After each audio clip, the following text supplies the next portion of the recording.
1 महिना झालं मी लॉग बनवायला चालू केलेलं, बट काही कारणामुळे माझे सगळे व्हिडिओ डिलीट केले आणि त्यामुळेच मी आज परत पहिल्यापासून आपल्या डेली डायरी चालू करते, म्हणजे परत एकदा लॉगिंग मी चालू केलंय.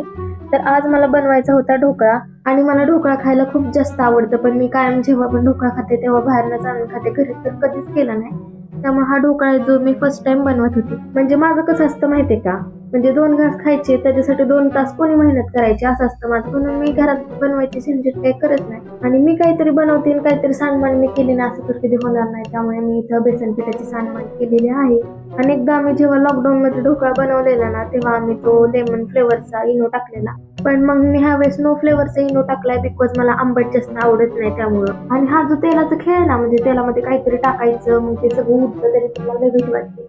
आणि आज तर मला त्या तेलाच्या फोडणीमध्ये पाणी टाकायचं होतं, मला आधीच टेन्शन आलं आणि पाणी टाकल्यावर तर अख्खा धूर झालं. मग ते म्हणलं आता बस, आता काहीतरी झालं, पण असं काही नाही झालं ते चांगलं. आणि हा सगळा अट्टहास मी फक्त ढोकळा खाण्यासाठी केलेला, त्यामुळे टेन्शन तर होतं कसा झालाय कसा नाही. पदार्थ बिघडण्याचं नव्हतं बरं का, म्हणजे खायला नाही भेटायचं त्याचं होतं. तरी सुद्धा मला ठीकठाक ढोकळा जमलेला, म्हणजे पहिल्यांदाच केलता तरी पण झालता, खाण्यालायक तर नक्कीच झालं. आणि फायनली आपला ढोकळा खूप जास्त टेस्टी बनलेला. आणि ढोकळा बनवायला तर खूप वेळ लागला, पण संपताना तर त्याला 2 मिनिटं पण लागले नाही, लगेच संपला.